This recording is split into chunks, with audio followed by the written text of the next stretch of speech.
All right, guys. Well, we're finally here at chapter 13, and this is the last chapter in the course. So, I'm going to be looking in chapter 13, and we're going to talk about the history of juveniles a little bit. We're going to talk about the juvenile processes, and we're going to mention some of the definitions. And those are the only three things that I really want to get into in this chapter. I want to start off by saying as well that the juvenile justice system is really a lot different than the adult system, and you're going to cover this more in your juvenile justice class. So we're going to take this as kind of a cursory overview to kind of give you a basis here for how the juvenile justice system operates. I want to go over first off a little bit about the history of the juvenile justice system, and if you've got your books you can actually turn to page 415, and I'm going to go over some of these time periods that are listed here. Basically, what you need to understand is the way the juvenile justice system started out was there was no juvenile justice system. In the colonial period, juveniles were treated just like adults were. They were beaten, they were put in stockades, they were treated very harshly, very cruelly. The thought was that the juveniles understood right from wrong just like adults do, and so therefore if we punish them like adults, then they'll behave better in the future. That started to change in the 1800s. In the 1800s, we had this concept come about that we call a house of refuge. And you can look on page 417, and the author actually mentions these. These are the first time that we actually start seeing juveniles being treated in a little bit different manner. And you can see that a house of refuge was essentially a place where wayward juveniles were put for a reformation purpose. These lasted until about the late 1800s, early 1900s, and then we had a group come about that were called the child savers.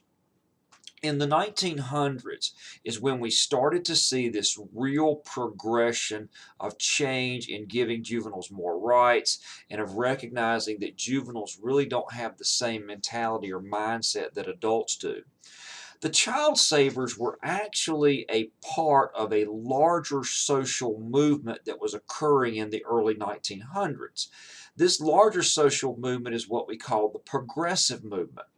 The progressives focused on a lot of different areas. They were looking at women's rights, they were advocating for economic change, changes in the court system, and changes in the juvenile system, which is where the child savers really came in.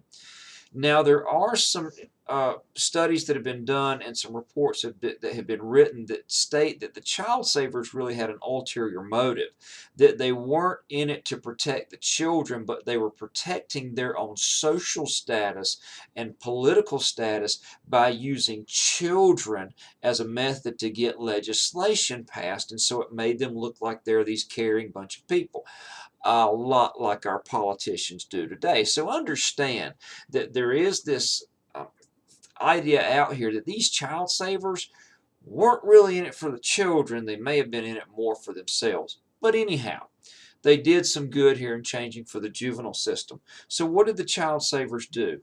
They pushed for separate court systems, getting the juveniles out of the adult courts and putting them into their own court system that handles just kids. It's also made them their own correctional system so that we're not housing juveniles with adults.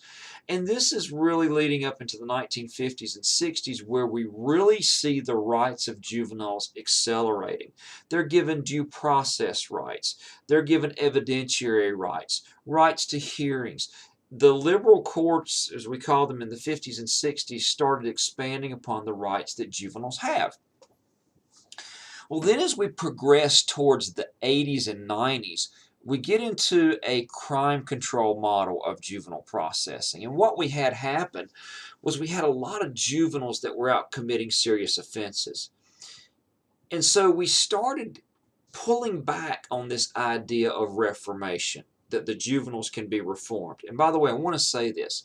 If you will remember that the juvenile justice system is based upon the idea that juveniles are much more rehabilitatable than adults are, then you'll understand the way that this system works.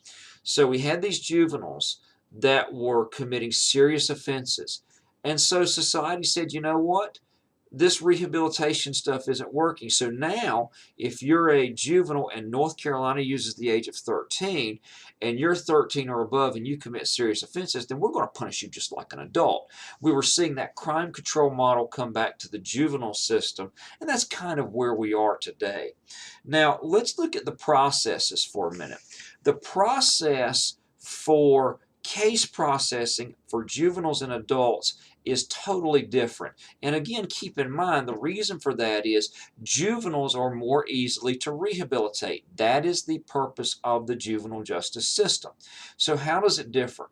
First of all, the terminology is different. The reason the terminology differs is because we don't want to label juveniles as criminals.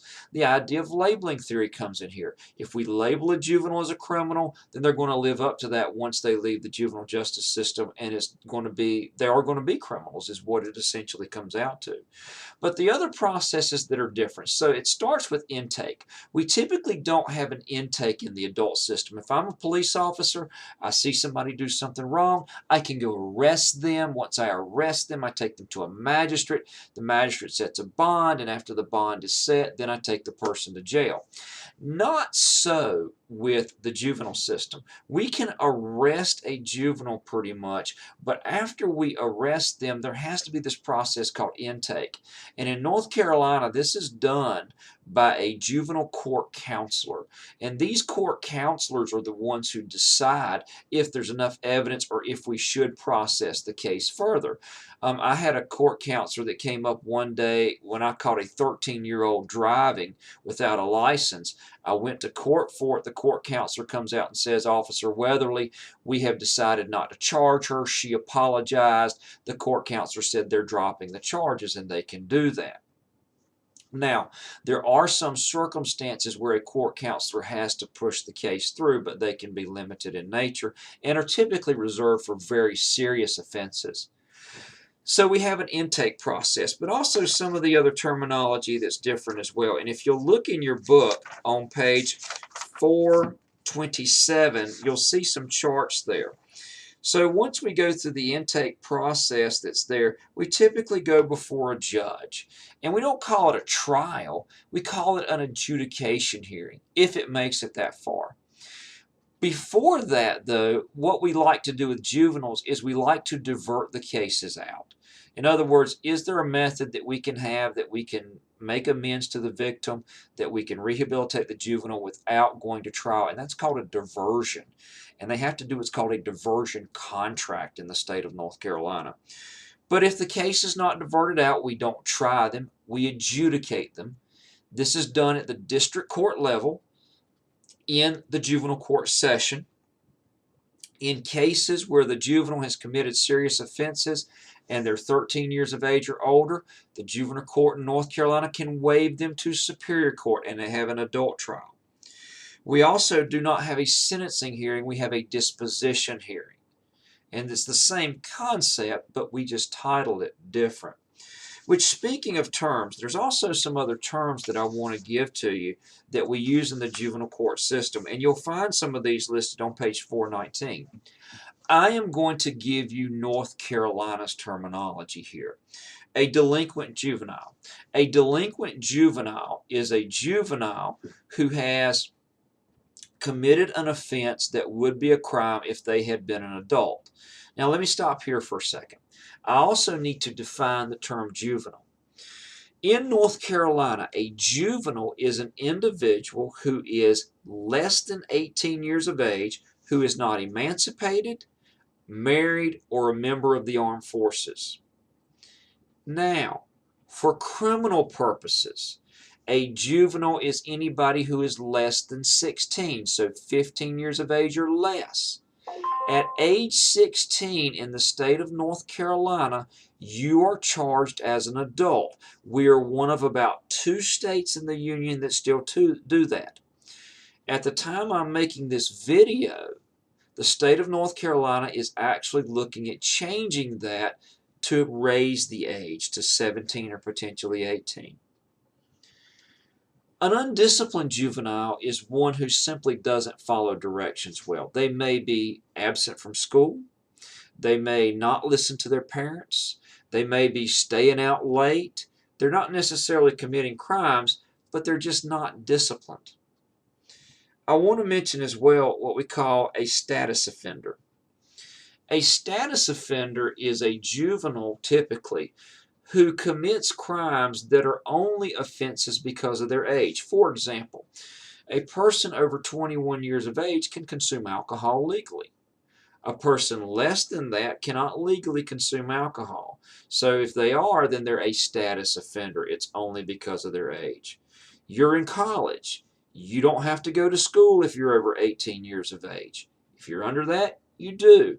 The age is what makes it a criminal offense there. Two other ones that I want to mention, what we call a neglected juvenile and a abused juvenile.